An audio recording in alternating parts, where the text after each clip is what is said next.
mapatay gyapon ta sa Ginoo. Anong gingon ni Satanas, "Oh, you are surely not die." Kung ingon si Jesus Christ, kung mukha mo ng mansana si iba Adan, siguradong mamatay mo. Pero si Satanas, siya yung gingon, dili ka, diya dayo mamatay. Ano, nikao na lang siya, kaya di man din diha. Wingo pa siguro to siya, baka po yun yung Ginoo, baka kung ba ang Ginoo. Mahanaw ang langit o ng yuta, pero yung pulong di yun mahanaw, matuman yun na. Dili bak nang, baka walay ma-feel o wala sa pulong kung unsa iyang gisulti. Mo bitaw na kung ikaw kuno mutuo sa Ginoo, nagpabautismo ka, nabanhaw ka pinagi sa operasyon sa Ginoo, gikan sa mga patay mo na hinungdan nga ikaw buhi nga Kristohanon. Di man ta makailang nga ang tao buhi diya sa Ginoo.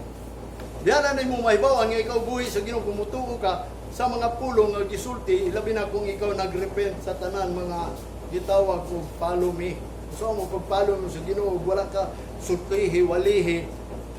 Mo na yang gingon dinhi, baptism is death. Kanang bautismo gipatay ka. Ang mga tao magpabautismo pangpatyon, panglubong. Pero ingon si Kristo, kung siya nabanhaw gikan sa lubnganan, mabanhaw po ka kay si Kristo nabanhaw man. Kung ituo ka nga si Kristo, labi na kung gidawat nimo si Kristo, muna nga ikaw nabanhaw gyud ka. Muna wingon ka sa Ginoo, magpaabot na ko nimo Ginoo nga makambit ka ng first resurrection. Ay di ka gyud ka ambit ang first resurrection, wag gani ka na resurrect. For example daw, kinsa may qualified sa first resurrection? Katong wa na resurrect. Resurrection good na, katong na resurrect. Kinsa may makaambit sa rapture? Katong dili worthy nga i-rapture. Mabito na maghimpit ta. Katong wa na change, mao ba to? Mabito na usa kabutang iyang kingon dinhi. Sa verse 6, chapter 3, "Know ye not that so many of us as were baptized into Jesus Christ, were baptized into His death." Kanang nabautismuhan na, ikaw pod diha kang Kristo gibaptize ka gikan sa kamatayon. Mo na ang iyang giingon ha. Mo nang mingon ko kanang bautismo is a greatest things of all the scripture. In Matthew chapter 28 verse 19, "Go ye therefore and teach all nations, baptizing them in the name of the Father and of the Son and of the Holy Ghost." Dili lang kay hinuon ang tao kasabot, abi kay ingnon nga baptize them in the name of the Father and the Son of the Holy Ghost. Ang pagbautismo po dahil we baptize you in the name of the Father and the Holy Ghost. Kung imo ning sabton, kanang bautismuhan nimo ba pinaagi sa pangalan sa Ginoo, tungod sa Ginoo, kasamahan kay sugo na samahan, sugo na sa Holy Ghost. Although kung i-mention nimo okay lang, pero ang atong konsensya ba nga diin gibautismuhan ka tungod sa Ginoo, dili tungod sa ngalan sa Ginoo.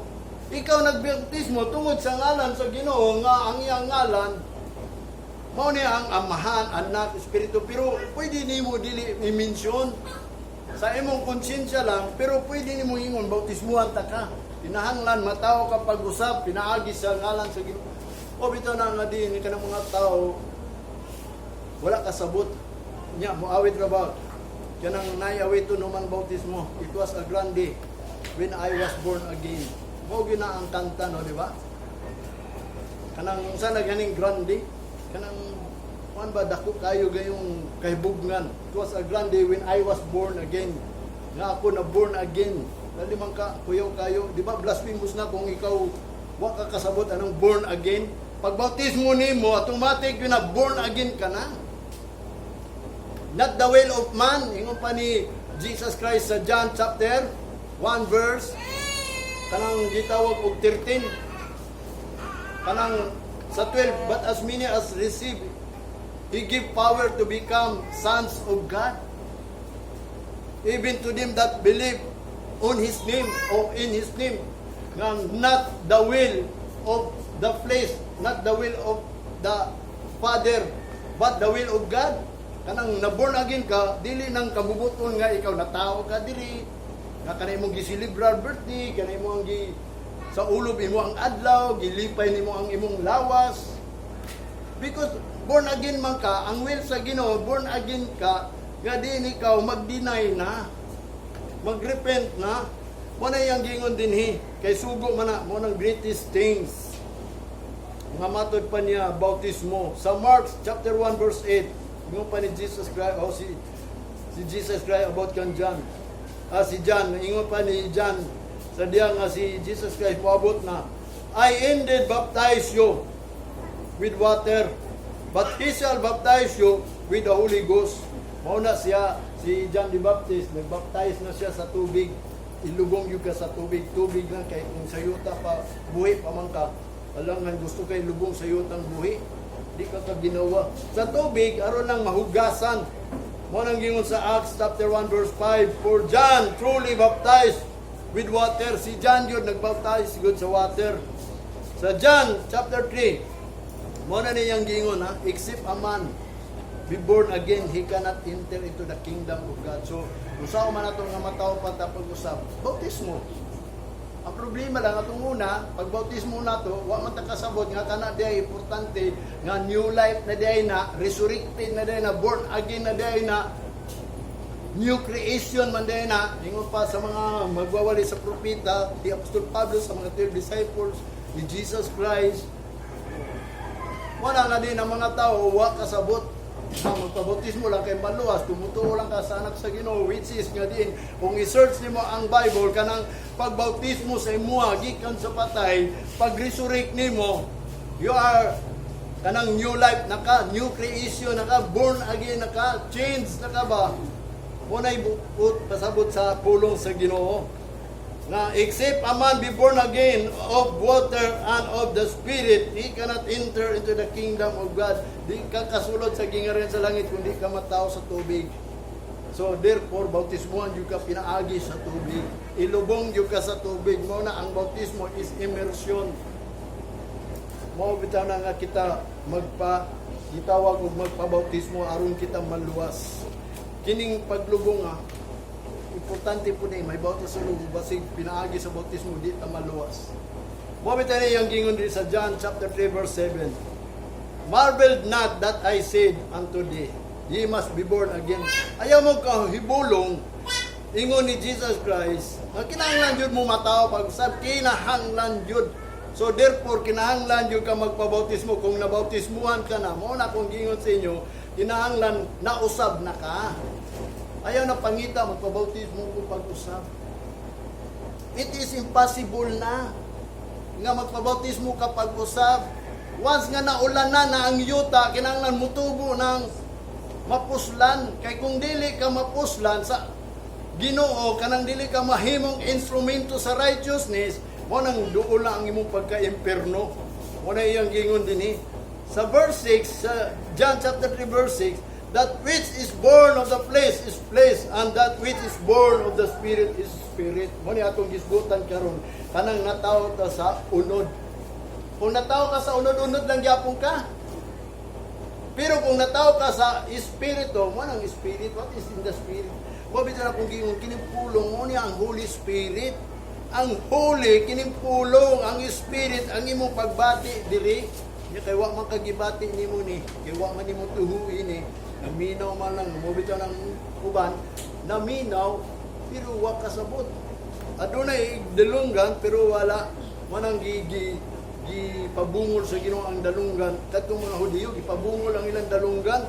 Ang ilang mga mata, gibutahan, aron di sila kakita kung unsa ang katapusan.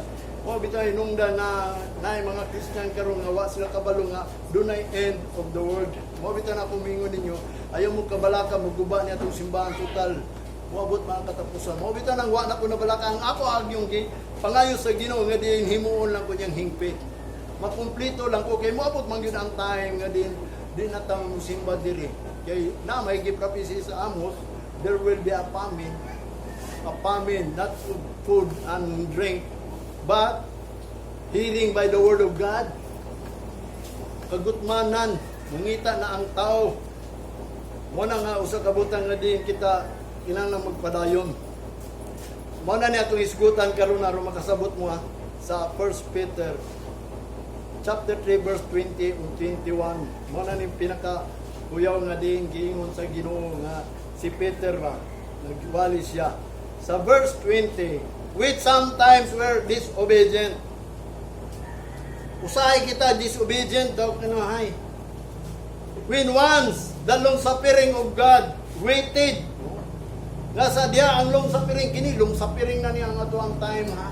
Kay ganito pa unta mo balik si Kristo 2000 kay 6 days kung naon ni mo bitaw nang si Peter nag-ingon kanang pagkalangayan sa Ginoo, kanang paglong sa piring, nagantos pa ang Ginoo sa tao, ang gusto manggod sa Ginoo tanan mga luwas. Okay, sa unta man, basta ang Ginoo nag hatag pa uglong sa piring kanato karon. Nga diin, matod pa niya sama kaniadto ha. Mga disobedient ang mga tao once the long suffering of God waited in the days of Noah. Naguwat yun sa adlaw ni Noah matapos ang arka. Nga matod pa niya while the ark was preparing, wherein a few, that is 8 souls, were saved by water. Tanawa, ang naluwas sa water, 8 lang. Ang nabautismo sa tubig, 8 lang ang maluwas. Sugot mo anang gamay ra, few. Mabita ng bantayan nato ning water. Kung imong basahon ning puno sa Ginoo sa Genesis, nangalumo sila sa tubig kay ngano man, wa man sila nasulod. Kung bagat pa ba kung atong unang naon ba sama giingon niya din ha. Sa verse 21 aron makasabot gyud kay ini. The like figure were even baptism that also now save us.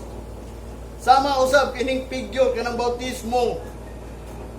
Makaluwas pud ni kanang bautismo ba makaluwas that also now save us. Mao nang nagluwas pud nato kay makaluwas man pud ni. Not the putting away of the filthy of the place. Dili nang pagwala sa imong mga bisyo. Dili na ang pagwala sa imong mga kinaiya di sa kalibutan nga ikaw isog, musugol. Ano ba kana ba mga kinaiya nato ba?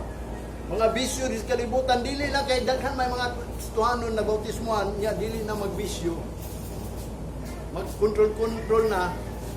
Murag wala na sila anang kalibutanon kuno hay pero naa pa di ay.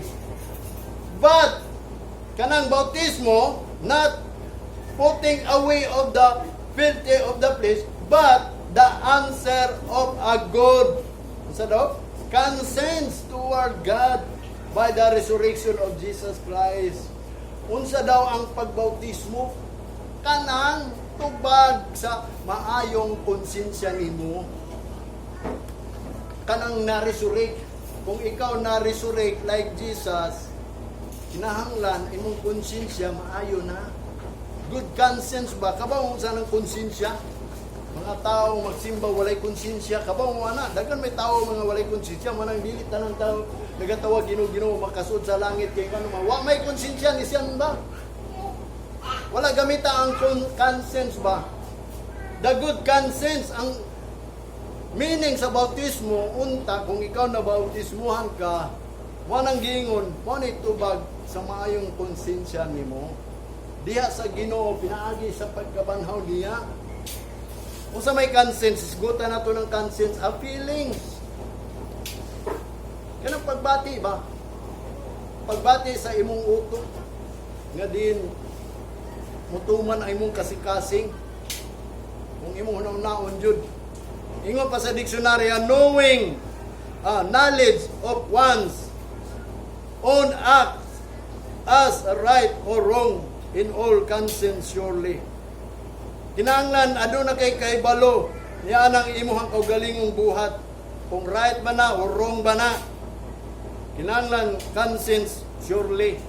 Kanang muani ka sa simbahan, kanang mumata ka. Right ba na imong pagmata kay Domingo o wrong? Kanang mga tao nga Domingo na unya ni mata lang kay gisugos pastor simba na ting simba na manang gingon wrong na. Ikaw na bautismuhan ka, na resurrect na ka, kinahanglan mong konsensya right. Kung sa may right, adlaw ni sa Ginoo. Muato gyud ko, muhala gyud ko, musimba gyud ko, maminaw gyud ko, kung bagat pa sa pulong sa gyud mukaon gyud ko. Mo na right, ang imong konsensya kinahanglan iunana ba? Dili nang wato lang ko simbahan kay Domingo maron, simba na mo, may na lang makasimba ko. Wanang gingon ang conscience na kanang resurrection, kanang bautismo, the good conscience is the answer, the good conscience toward God, ya sa Ginoo. Ikaduhang iyang pag-iingon ang conscience, ha? Reasonably to have own one conscience, to feel guilty about kanang konsensya no ba, kanang mubati ko ka nga guilty ba ka, kanang muanhi lang ka diri nga dili maoy mo pag-anhi, wala gyud kay pagbati, manang konsensya nga mo guilty ka ba nga di man di mao kung pag-anhi dinhi kanang murag baliwala lang nimo ang Ginoo gani, mao na gitawag konsensya nimo, nahibaw nimo nga mali nimo pag-anhi, tama nimo pag-anhi, kanang naagyo kay konsensya ba. Diba? Mao na feelings ba kanang dili lang ka musimba nga walay feelings. Mao nang gingon nga din kung ani ka din kinahanglan makailagyo ka sa Ginoo. Kung anong niani ka din sa Ginoo. Kay ngano man narisurik man ka uban kang Kristo. Kanang conscience, another term ana is conscious. Naabay na bati ba? Conscious. Kanang conscious is recognizing the existence, truth or fact or something. Kanang nag-recognize ka ba, kanang mapadayunon ba nga kamatuoran o kanang fact of something, kanang tama gyud nga imong buhaton. So may tamang buhaton nimo kanang wani ka diri kinahanglan tama na. Pasigrong lang na, mingon na ako. So ibangon na mo. Sige lang tag-ingon bangon na mo, wag gyud mo gitawag og feelings, mo bitaw na usay malate mo kay ang iyong conscience wala. Imbes na bautismuhan na ka, bautismo is the answer of a good conscience. Conscience, a good conscience. By the pagkabanaw nimo. Kung nabanaw ka, sama kang Kristo, kay nabanaw si Kristo, nabanaw ka, kay gilubong si Kristo, nabanaw si Kristo, nabanaw ka. So, ang tubaga na kanang bautismo is maayo na nimo panguna-una dinhi, di na ka kinahanglan sultihan pa ka. Mata dayon, Domingo ron, iya ron sa Ginoo. Ay napagulat nga din, ay, simba man din nato, no? Simba man din no? Domingo mato pagsimba. Murag, abi niyo sa tinuod lang, ang Ginoo na sayo sa tunahon kasing-kasing. Mo nang lisod yung mga lagan. Mo nang giingon niya, pure find it. Gamay raang nakatultol ni manggani, dagay na ning kamot apan dili makahimo. Mo nang hinungdan si Dr. Pablo, strive your own na lang, your own. Mo na ako bahala nang akong mga anak di mo simba basta may own. Kay pahit kayo, gabi mo sa tinuod lang ang giandam sa Ginoo, panimalos, kapungot og punishment, silutan jud niya. Unya anang silot nga giyang gingon, i-torture pa gid ang tao. Kabaw mo sa torture. Kung ang tao mo torture og tao, okay lang, pero ang Ginoo mo torture gyud. Kung i-torture ta, kaya ba ka nimo? Labi na mo nga sa tinuod lang no kanang ato ang kalaglagan, wala na katapusan. Pirmi lang ta masakit, may numduman na ito, gaya tungo na buhi pa ta, huwag kita nangalagad sa Ginoo karon, hayaan na ta sa impirno, na ta sa kamatayon nga dili, kamatayon nga din, atong lawas mawala. Tinuod ang gingon sa Bible. Sa imong hunahuna, kanang tanan may tabo nga ang Ginoo gyud mo torture. Mao bitaw na kanang conscious, recognizing the existence of truth, the fact mo nang nakay consciousness, the state of knowing what goes on around. Kanang conscious ka ba, kanang makita nimo nang imong palibot karon ba, kaning pandemic nga nahitabo sa ato, siyarog dili ka conscious ana nganong nahitabo man ni sa imong pagkatao, wa pa ni nahitabo atong una, nganong